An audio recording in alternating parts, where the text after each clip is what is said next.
Hello, I'm Dr. Andrew J. Allen, Associate Professor of Saxophone at Georgia College and State University. In this video, I'll be performing and discussing the 2024-2025 Georgia All-State Symphonic Band Audition Etudes for tenor saxophone.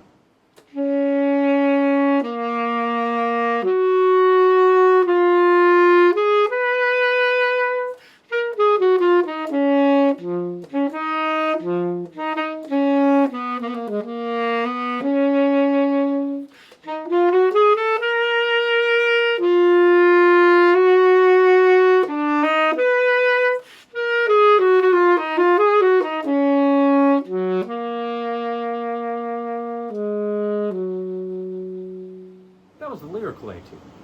Now, as in all lyrical anythings, you need to worry about your sound, your intonation, and all of your expressive capabilities. Also, you may want to think about some vibrato here. In fact, I think you should at this point in your musical career. So if you don't know how to do vibrato, pause this video, as I told you what to do, and in the search bar of YouTube, type in Andrew Allen, vibrato, Van Doren. I'll try to include it in the description for this video as well.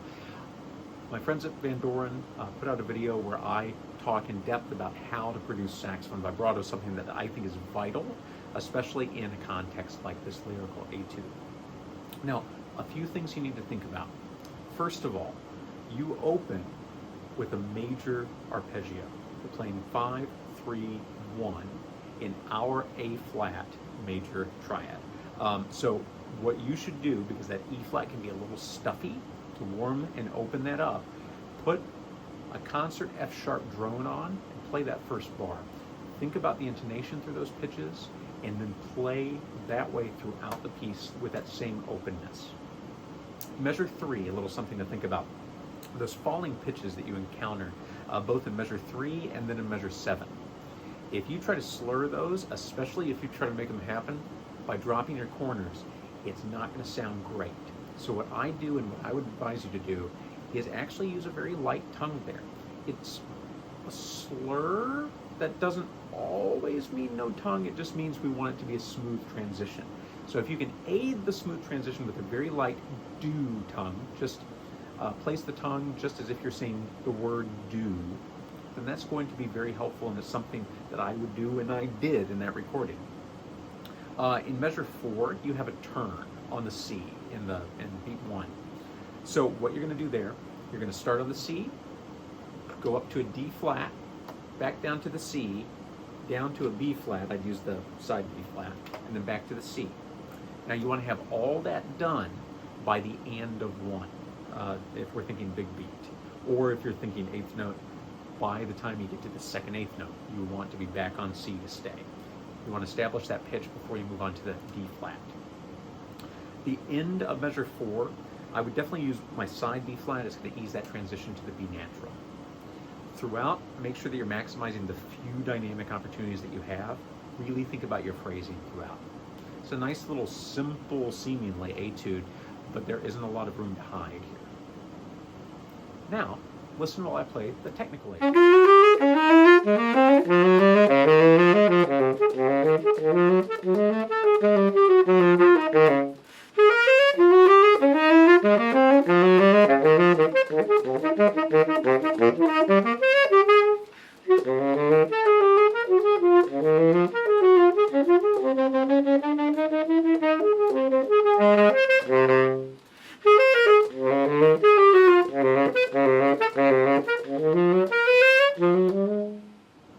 So this is a little bit of a bear of a technical etude.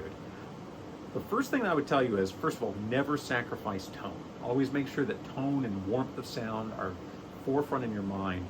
Not only are more people going to want to listen to that, but also it's going to make sure that your technique doesn't seize up. If you're just thinking about notes, you're getting tense, it's going to cause some problems here. So go very slowly. Use a metronome when you practice. Go in small chunks and make sure that you start slow enough where you can comfortably play the technique under your fingers. I don't care if it's in quarter notes at 2 beats per minute. That's what it takes. You're going to hear me if you walk by my office, by any practice space I'm in. I am very often playing very slow technical passages that I want to play fast later on. In measure 1, beat 2, I'd use side B flat, and then at the end of that beat, I would use my alternate F sharp. So there's a chromatic fingering for F sharp. If you don't know it, you play F, and you reach back with your third finger, and there's a little key right there. It makes chromatic passages from F to F sharp way easier, and I definitely use it here and any time in this etude where you have the same pattern. Measures 3 and 4 will look really scary, and measures 7 and 8 will as well. There are some keys to getting comfortable with that. First of all, a lot of people are going to start doing funny things with their air, and sometimes funny things with their articulations in those passages. So first of all, I want you to just bring everything into the same octave.